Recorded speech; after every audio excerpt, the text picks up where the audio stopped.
SummerSlam 2005. I was 9 years old. Hard to believe that that show was already 12 years ago. 12 freaking years. Man, I feel old, and I'm only 21. But SummerSlam 2005, when I watched it, I was incredibly excited because I was 9 years old. It was my first SummerSlam that I was watching. We really didn't order pay-per-views that often back then, but we happened to order WrestleMania that year. I believe we also ordered No Way Out that year. And then SummerSlam 2005 kind of became a tradition where we would order SummerSlam every year on pay-per-view. So 2005 SummerSlam was a pretty big deal, at least in my life. And I remember back in 2005, 9 years old, going into the show. I was incredibly excited for it. Obviously, back then, I really didn't know any better, so I was just happy to be seeing a WWE pay-per-view. So I was incredibly happy, I was incredibly excited, and I really couldn't wait to watch the show, and then the show happened, and I'm pretty sure that younger me probably loved it. Because, like I said, I didn't really know any better back then, so I'm pretty sure back then I thought everything was, tip-top shape, everything was great. And then I look back at the show in 2017, I'm now 21 years old, and I know a little bit better that this show still wasn't that bad of a show. But to say that it was a great show, I think, is stretching it a little bit. To say it was even a really good show, I think that's stretching it a little bit too. I'm not saying there weren't great moments on the show. I'm not saying that there weren't good matches on this show. SummerSlam 2005 definitely had its fair share of good, but it also had its fair share of bad, and hence SummerSlam 2005 doesn't exactly meet the top 5 or maybe not even the top 10 SummerSlams of all time. It was a solid show nonetheless, but I remember a lot of people saying that SummerSlam 2005 back then was, a really good show, and I can kind of see why they would think that, but I don't agree with it.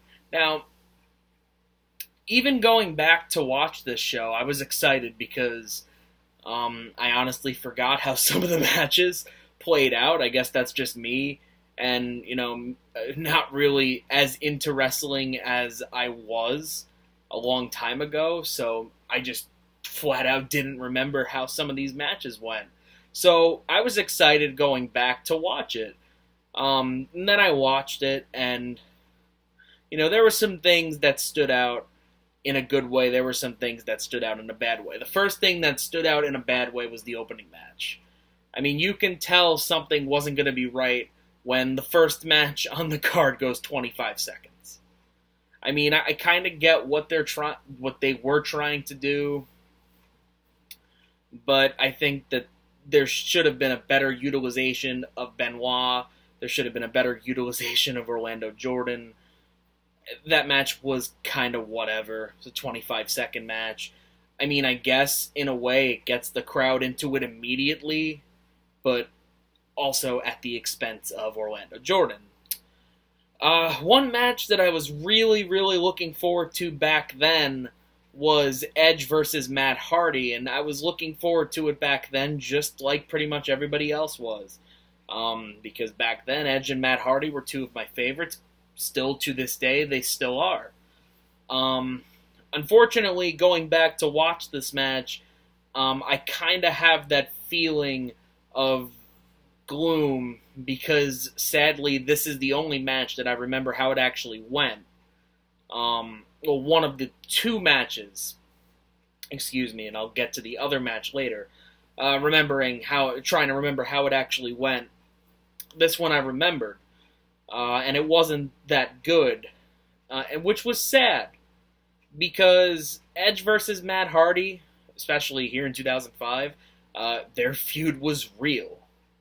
And even though I kind of get what they were trying to do with Edge just beating the ever-loving crap out of Matt Hardy until he wasn't able to continue the match, I kind of get it, but this match could have been and should have been a lot more, and I really felt disappointed looking back at it. Because, with these two characters, off-screen they have heat on each other, which means on-screen they're going to have heat on each other. It's Edge and Matt Hardy, so those elements combined, you would think that this match, would have been better. And to top it all off, they decided to put this match second on the card. Second. That was a little bit too early. I think it should have been later. I was fine with Benoit and Jordan opening, but I thought that this match could have been, you could have made an argument for it being the co-main event. Because, let's be honest, nobody's main eventing over Hogan. But a disappointing match. And it was definitely the weakest match that those two had in 2005. The matches they had afterward were so much better, were far better than this match. It was just disappointing. Rey Mysterio versus Eddie Guerrero in the ladder match. I know a lot of you are probably going to say that just from a pure match standpoint, that this was the match of the night. And I tend to agree, mainly because it's really hard to screw up a ladder match, especially when you have Rey Mysterio and Eddie Guerrero involved. It's really, really difficult to screw something like that up. And fortunately, Rey Mysterio versus Eddie Guerrero was a really damn good ladder match. It was probably one of the more underrated ladder matches. And I will admit that. Unfortunately, the one thought that kept going through my head during the entire match was this match wasn't for a title. It wasn't for a shot at a title. This match wasn't for anything of real consequence. It wasn't for anything, it wasn't for a contract. It wasn't for, winner gets a contract, loser gets fired, It wasn't for anything important like that. It was for the fictitious custody of Rey Mysterio's son. Oh, man. You talk about one of the weirdest and probably worst storylines in history. The custody of Dominic storyline just ranks right up there. Because, going back at WrestleMania 21, there were two matches on that card where there wasn't really a story involved with them. It was just two guys going at it, ego versus ego, pride on the line. And it was Kurt Angle versus Shawn Michaels, and Eddie Guerrero versus Rey Mysterio. And honestly, going into SummerSlam, I thought that that's how the feud should have stayed. Maybe Guerrero does turn heel leading into SummerSlam. That's fine. Why do we need to include Dominic in this? Again, it's another case of I get what they were trying to do, but the execution of it was poor, mainly because the storyline itself was poor. These guys, especially with the momentum that both of them had in 2005, you could have made the argument that they could have wrestled for a world title shot, or for the world title, or for something of any real consequence, and they didn't. Instead, they fought over Dominic, and that was the only thought in my head during the entire match. And don't get me wrong, the ladder match, it was a damn good match. You're not going to hear me complain about the match itself. It's just, I cannot get that thought out of my head that this match wasn't for anything important.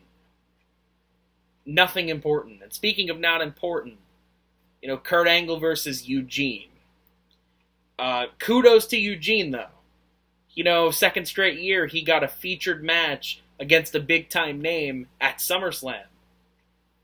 First with Triple H and then with Kurt Angle. But it was for Kurt Angle's Olympic gold medals. I mean, again, You could have did so much more with Kurt Angle at that time, and Eugene, screw him. Sorry. One match that I really liked, and one feud that I really liked, and in my opinion, and I don't think I'm the only one that knows or thinks this, excuse me, the feud that saved Randy Orton, and that was his feud with The Undertaker. And this match against The Undertaker at SummerSlam, 2005, yeah, it was damn good. If one thing is for sure, Randy Orton and The Undertaker definitely have good chemistry in the ring. And The Undertaker definitely pulled Orton out of the freaking ground and made him something, because there was a time that I didn't think Randy Orton was going to make it.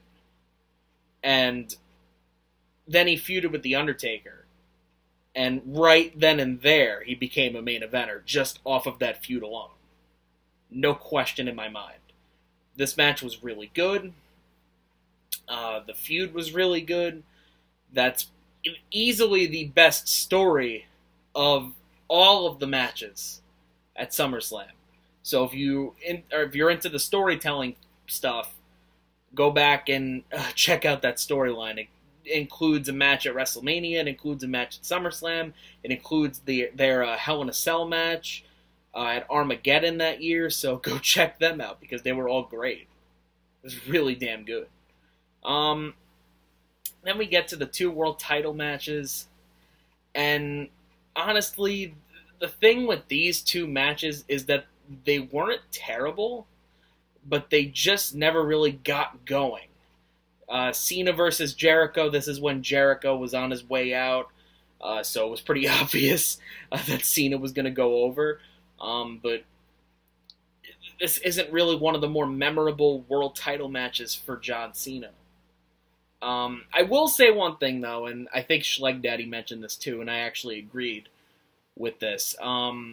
I appreciate the fact that John Cena and Batista, they won the titles at SummerSlam, or at WrestleMania, I appreciate the fact that they came into SummerSlam as champions, and I actually don't mind them leaving SummerSlam as champions. It was just their matches that just weren't that good. And Cena versus Jericho wasn't that good.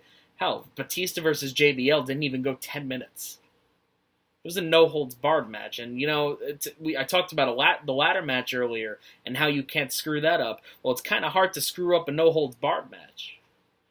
The one thing you can do to screw it up is not give it enough time, and this match didn't even get 10 minutes. So, whatever the case may be, it was all about the main event. And pretty much because there's only one guy that can main event any pay-per-view, Breakfast Club and all, Authority and all, and it's Hulk Hogan. And I don't like Hulk Hogan. I've never really been the biggest Hulk Hogan supporter, but when it comes to politics, when it comes to who's the biggest star in the business, it's always going to be him, no question. And Hulk Hogan versus Shawn Michaels, main eventing SummerSlam, just think about that for a second. Cena and Batista came into SummerSlam as champions. That's a good thing. Neither of them main event. Hulk Hogan and Shawn Michaels main event. Now, looking at this match, Shawn did a lot of crap, but the storyline made sense. The match itself was better than it should have been, despite Shawn Michaels flopping all around like a fish, like a complete idiot. I'm sorry. He looked like a complete moron doing that. I know a lot of you love Shawn Michaels, and so do I, but that was totally unnecessary. I know he wanted to try to do things the Shawn Michaels way, but again, when you're facing Hulk Hogan, there's only one way you're doing things, and it's the Hulk Hogan way. It's not a question about that. But Hogan defeated Michaels, like I said, in a match that was better than it should have been. I just question whether this match should have taken place here. I know they were talking about doing like a series of 3 matches between them. Maybe do one of them at WrestleMania.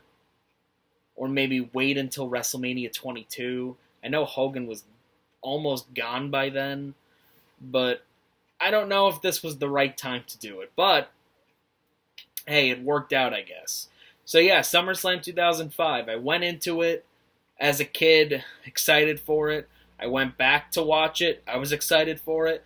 And even though there were some things that impressed me, there were some things that were definitely good, this show, just wasn't good enough.